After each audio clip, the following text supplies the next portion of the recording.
In 1387, Lithuania is christened, the Diocese of Vilnius is established, and the history of the Vilnius Cathedral and its treasury begins. The first liturgical vessels and rich vestments were donated to the Vilnius Cathedral by the then sovereigns, as well as the first bishop, Andrius. In time, the treasury grew richer and more beautiful with the help of gifts and donations from the aristocracy and the clergy.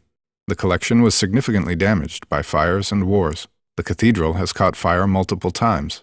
When Russian troops invaded the Grand Duchy of Lithuania in the 17th century, the treasury of the cathedral was in grave danger.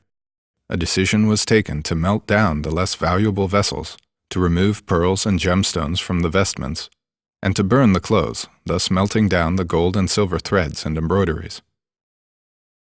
The entire treasury of the cathedral was divided in two, and attempts were made to take both parts separately out of the cathedral and hide them. Unfortunately, the most valuable portion of the treasury was seized by Russian and Cossack regiments near Vilnius. Only a margin of the treasury survived the war. Several chalices, the reliquary of St. Stanislaus with the relics. The latter falls under the so-called talking reliquaries. Its shape corresponds to the relic contained inside.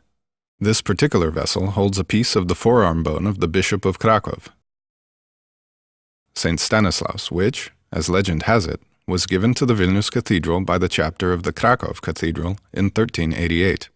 The golden monstrance was donated by the Bishop of Vilnius, Jurgis Tiškevičius. The books of the Vilnius Cathedral say that the portable altar was given by Pope Urban VI to the Grand Duke of Lithuania and the King of Poland, Jogaila, on the occasion of his wedding to Jadwiga, whereas Jogaila conceded the gift to the Vilnius Cathedral on the occasion of christening of Lithuania and dedication of the cathedral. Surviving to this day, the crystal cross was bequeathed to the family chapel by the Chancellor of the Grand Duchy of Lithuania and Voivod of Vilnius, Albertas Goštautas, in 1539, and later became a vessel of the relics of St. Eustace. Individual elements of the cross date back to the 13th century. In 1602, Mikalojus Jasinskis, the cantor of the cathedral and the member of the chapter responsible for music and solemnities, donated the reliquary of the Holy Cross and the crown of thorns decorated with pearls and gemstones. Due to the threat of the Swedish invasion in the late 17th century, the great monstrance of House Goštautas was also relinquished to the treasury of the cathedral. One of the biggest and most impressive monstrances in the entire Central Europe, it is believed to have been made by an unknown goldsmith from Vilnius. Many Catholic churches and monasteries across Lithuania were closed by the Russian occupation government in the 19th century. The Vilnius Cathedral became the main repository of liturgical implements, collecting all the most valuable objects from closed places of worship. For example, the portrait of Christ from the missionary church. On the eve of World War II, in September 1939, the treasury of the cathedral was stashed away once again, and remained hidden for about half a century. Everyone who participated in the hiding of the most precious valuables of the cathedral took the secret to their graves. Therefore, the search for the liturgical implements, which began as early as 1962, was fruitless for quite some time. Only in 1985, during the construction works in the cathedral, acoustic testing was carried out on the walls.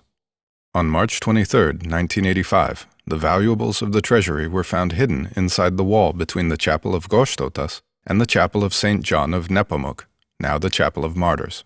Only a few persons were told about the discovery, for the fear that the Soviet government might take the valuables out of the country, because it was common practice to send all finds of precious metals to Moscow.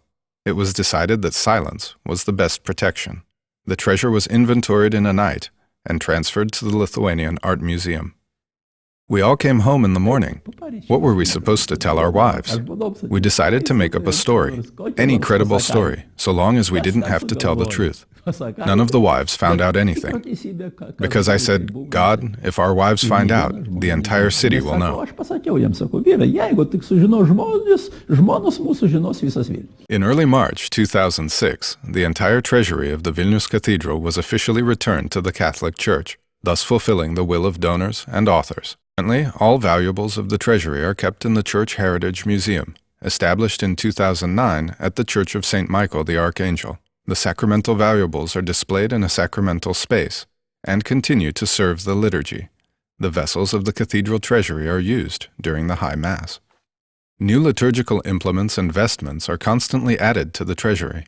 A chalice and a paten were given to the cathedral by Pope John Paul II during his visit to Lithuania in 1993. Cardinal Audrys Juozas Bačkis procured a splendid set of vestments. Apparently, the history of the treasury and the state were closely related during the 600-year period, and the items of the treasury reflect the consciousness of the contributors and its evolution, their strength of faith, their artistic taste, and the excellence of the artisans who produced these wonderful pieces of art.